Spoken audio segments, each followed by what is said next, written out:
Hello বন্ধুরা, আজকে তোমাদের সঙ্গে আমি শেয়ার করে নিচ্ছি শুক্তো নর্মাল রান্না। তো আমি করেছি বলেই তোমাদের সঙ্গে একটু শেয়ার করলাম। তো সবজিগুলো কেটে নেব, না বড় না ছোট করে।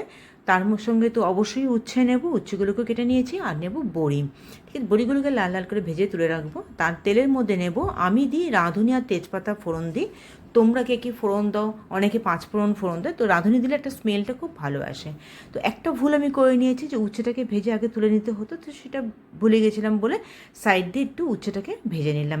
আরেকটা হয়েছিল, সবজির মধ্যে কাঁচকলাটাই দিতে ভুলে গেছিলাম। ঠিক আছে, তো সবজির মধ্যে আমি দিয়েছিলাম পেঁপে, আলু, পটল, সজনাটা তো অবশ্যই দিতে হবে, বেগুন সবই দিয়েছে। আর দিতে হবে বেগুন, কাঁচকলা দেওয়ার কথা ছিল, কাঁচকলাটা দিতে ভুলে গেছি। ঠিক আছে, সবগুলোকে একসঙ্গে একটুখানি ভেজে নেব নুন দিয়ে। হলুদ দেব না, আমি শুক্তোতে কিন্তু হলুদ দিই না। আচ্ছা, তার সঙ্গে কিছু মশলা আমি রেডি করে নিলাম।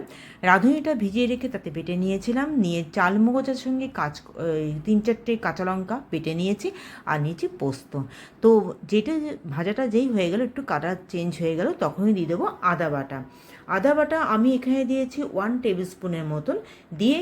আর চালমগজ বাটা যেটা করে রেখেছিলাম কাঁচা লঙ্কা দিয়ে, তো সেটাকেও দিয়ে দিলাম। দিয়ে একটু নাড়াচাড়া করব, নাড়াচাড়া করে মিক্সার গ্রাইন্ডারে ধোয়া জলটা দিয়ে দেবো।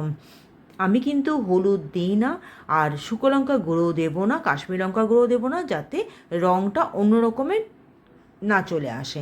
সেই জন্যই আমি কাঁচা লঙ্কা দিয়েছি। নেওয়ার পরে এইবার জলটা দিয়ে ধীরে ঢেলে দিলাম, ওখানে দিলাম উচ্ছেগুলো, ভাজা উচ্ছেগুলো দিয়ে এবার ঢাকা দিয়ে দেব।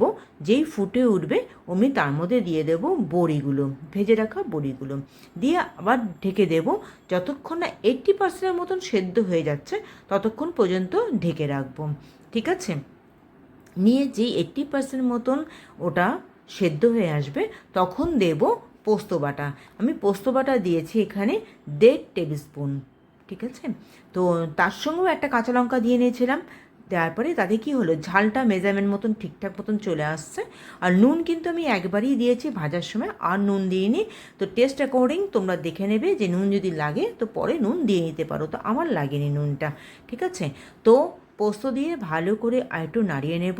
নাড়িয়ে নেবার পর দিয়ে দেব দুধ, খানিকটা দুধ দেব, দিয়ে কিছুক্ষণ আরেকটু রাখবো।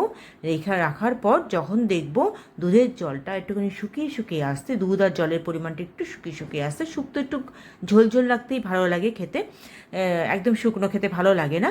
তো তারপরে সব কিছু হয়ে যাওয়ার পরে সব কিছু অফ করে দিয়ে আমি রাঁধুনি বাড়াটা দেবো। রাঁধুনি বাড়াটা কিন্তু রানিং অবস্থায়, রান্না করা অবস্থায়, যখন আমি ইন্ডাকশান করেছিলাম, ইন্ডাকশান অন অবস্থায় কিন্তু রাঁধুনি বাটা দেবো না, পুরো অফ করে দিয়ে তারপরে দেবো। আর দেবো একটু মিষ্টি, আর অবশ্যই ঘি দেবো। ঘি ছাড়া তো শুক্তো হয় না। ভালো লাগলে লাইক কমেন্ট শেয়ার করে আমার পাশে থেকো। সবাই ভালো থেকো। ঠিক আছে, চলো tata, have a nice day.